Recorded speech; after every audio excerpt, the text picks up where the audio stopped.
In 2024, German police arrested 2 Russian nationals. One of them, named Dieter S., is a dual Russian-German citizen who is preparing arson and bomb attacks on military bases in Germany operated by the US military. One of those bases, Grafenwehr, is where the US military trained Ukrainian troops on how to use the Bradley IV and Abrams tanks prior to sending them to Ukraine. In another incident, 2 NATO bases in Germany had their water supplies potentially poisoned, with investigations being launched into who did the poisoning. Yet another incident saw Russian Orlan drones fly over NATO air bases and critical infrastructure in northern Germany. These are just a few separate incidents in August of 2024 alone. There have been more though. In July 2024, German and US intelligence agencies foiled a Russian plot to assassinate the CEO of Rheinmetall, one of the largest defense contractors in the world. Welcome to the Second Cold War. We've been here for several years now, but things are heating up to a point that we rarely reached in the previous Cold War. While Russia continues its invasion of Ukraine, the United States and friends continue to provide Ukraine with weapons to defend itself. This has included the ability for Ukraine to use Western-provided weapons on Russian soil in some capacities. This is not a new dynamic, but it's something that we have not seen since the Cold War, where Russia provided weapons and guidance to North Vietnam, and the US provided the same to Mujahideen in Afghanistan. That's a move that totally would not come back to bite them later. Russia has increased its pressure on NATO, but doing so in a way that best fits Russia's strengths, cloak and dagger. These acts of violence below the threshold of open war give Russia the opportunity to strike at NATO without risking a war that it would not hope to win. And this is a dynamic that is familiar to any Cold Warrior or history nerd. However, it's not a dynamic that the United States has necessarily had to worry about for decades. With the war in Ukraine and a war in the Middle East that could erupt at any moment into a much wider regional war, and tensions in East Asia with China, there's a lot of things to balance at once. America's capacity as a superpower is already being strained, and it's going to have to rely on its allies now more than ever. And this is a challenge that Russia is seeking to push America into further and further. Let's take a look at Russian sabotage operations in Europe since the war in Ukraine kicked off. Then we'll look into how Russia is using these to challenge NATO as a whole. And then we'll dig into what Russia's theory of victory is here. We'll then dig into how that theory of victory can be proven a success or a failure. There's nothing new or novel about sabotage. It's a tried and true strategy for warring sides since the dawn of war. So it's no surprise that we're seeing sabotage finally being used against NATO and NATO countries that are providing aid to Ukraine. Russia has long complained about the supply of Western equipment to Ukraine and has threatened everything from a direct conventional strike to nuclear war over the issue. In reality, what we're seeing is covert actions against NATO facilities, but more specifically in Germany. One of the earliest cases of sabotage since Russia began its full-scale invasion of Ukraine is the Nord Stream pipeline. This is an important pipeline that connected Russia with Europe and facilitated the transport of LNG. And this is a pretty interesting case because nobody really knows who exactly bombed the Nord Stream pipeline. There are a few theories though. The accusations typically point at Russia, the United States, and Ukraine. Each of these actors has an incentive to target the Nord Stream pipeline, but they each also have incentives not to bomb the pipeline. The CIA would likely prefer that European nations end their reliance on Russian energy, and while they themselves cannot push them to change their policy, they can compel them by destroying infrastructure which facilitates that reliance. However, that would be a brazen act against close allies in a time where the United States needs their help the most. So while they have the capability and the reasons to do so, the political fallout for this move may outweigh the benefits. Ukraine also would like Europe to stop using Russian energy and would like to prevent Russia from receiving revenue from that reliance. They also have dive teams capable of an attack like this. However, it would also be a significant risk targeting infrastructure that would not only impact allies providing military aid, but also prominent EU members in a time where Ukraine is working to become a member themselves. Russia, however, is a very interesting case. While it would impact their revenue generation from energy exports, there are plenty of other means to get energy abroad. Their energy exports are also suffering from economic sanctions and a drive within the EU to become more energy independent. The US is also working to pivot Europe off of Russian energy and onto American energy. So the long-term trajectory for energy exports to Europe does not exactly favor Russia. An attack on the pipeline also wouldn't make sense if it were Russia because it would impact them the most. However, it would still harm Western countries relying on Russian energy, namely Germany. And so there is a theory that they were behind the bombing and are using it as a false flag to blame either the United States or Ukraine. Now, I've seen different public reports on what exactly may have happened here, and nothing's really conclusive. And to be honest, I have no idea. And we likely will not know who did it until long after the war is over. However, this was the first major act of sabotage on NATO infrastructure since the full-scale invasion began. And just to note, I'm saying NATO infrastructure, what I really mean is infrastructure belonging to NATO countries. It's just a more convenient shorthand. I know that we all kind of get a little wrapped around a pole whenever it's, oh, this is NATO infrastructure, as if NATO directly controls it. They don't. It's controlled by the country that happens to be in NATO. But I'm trying not to be too verbose here, so that's really just what that is. I've also done this in other videos, but I want to clarify that right now. Nord Stream would kick off a wave of sabotage efforts. Efforts that, to be fair, we may not truly know the extent of until well after the war and the information is declassified. However, let's talk about what we know about. In June 2024, an explosion damaged an ammunition production factory owned by General Dynamics in Camden, Arkansas. One person died and 2 were injured in the blast. That I found the cause of this explosion is still unclear. However, that it happened at an ammunition production facility at a time when ammunition is, of course,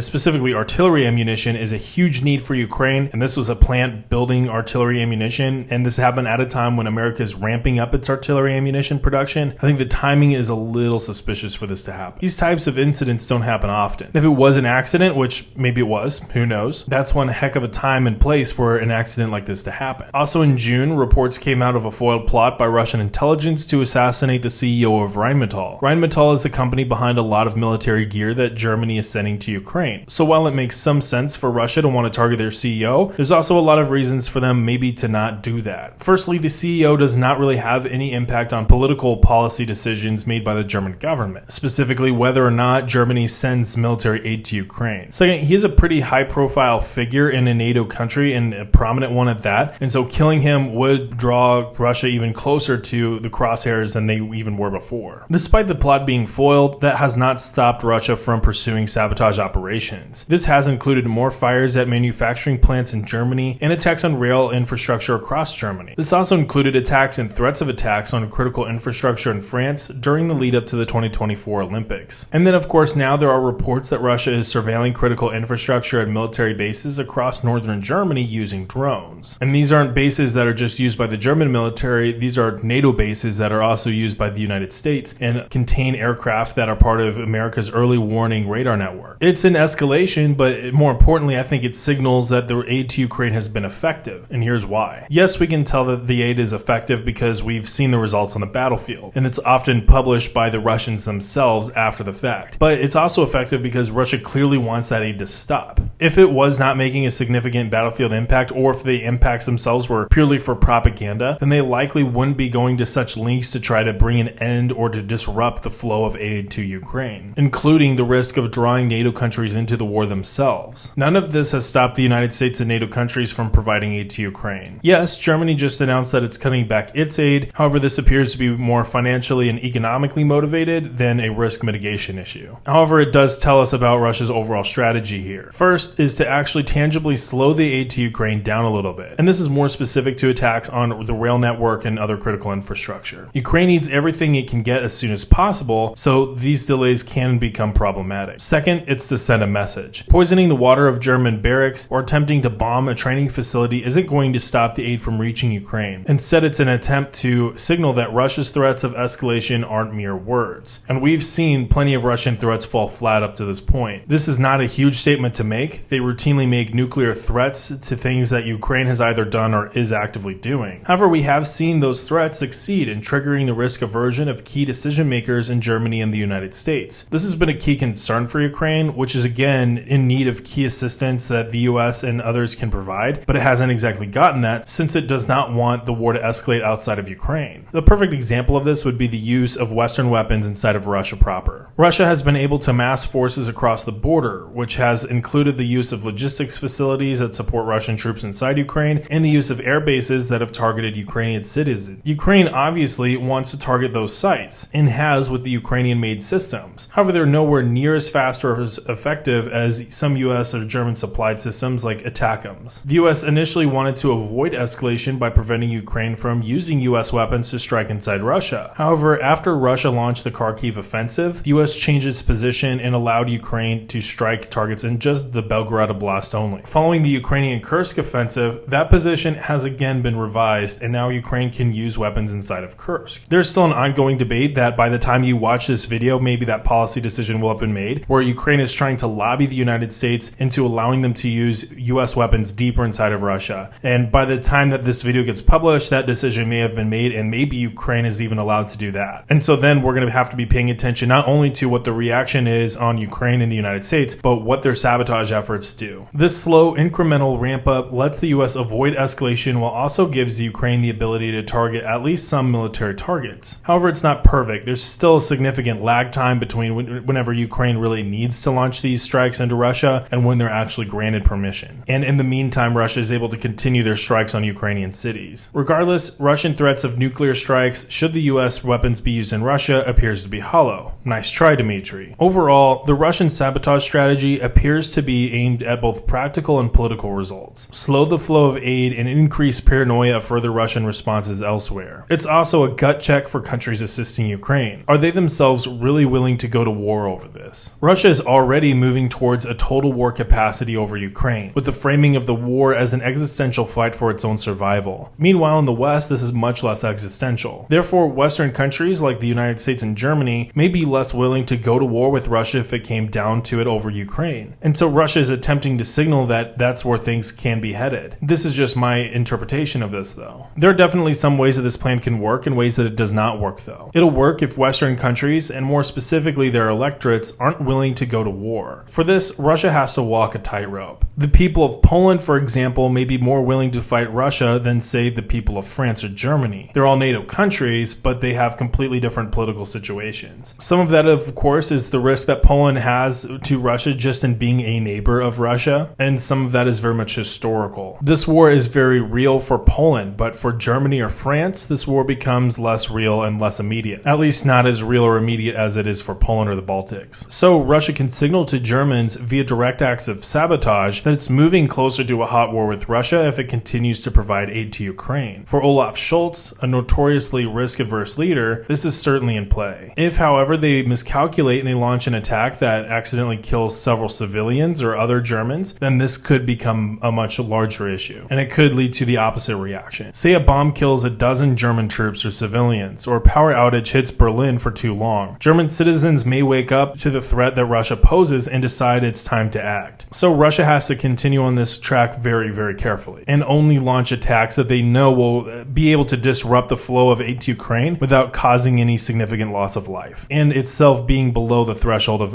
an armed conflict. This is a tough act to balance because of their first objective, which is to slow the aid to Ukraine, but it can be done with lower level attacks. Say a train gets derailed in a less populated area of Germany, or fire breaks out at a fuel depot which sustains the training activities. These can have practical impacts on the flow of aid to Ukraine, however, they may not necessarily cause undue loss of life. And it's a way that Russian saboteurs can still remain a mystery. All of this is to say, welcome to the Second Cold War, folks. Hope you enjoyed your brief war and terror intermission. So with all this, I want to know what you think. Comment your thoughts on all of this down below in the comments. Where do you think the trajectory of Russian sabotage is going? And what do you think is the real meaning behind it? Like this video if you found it helpful or informative, and to help this video reach new audiences, and subscribe for more content just like this. With all that, I'll see y'all next time. Later.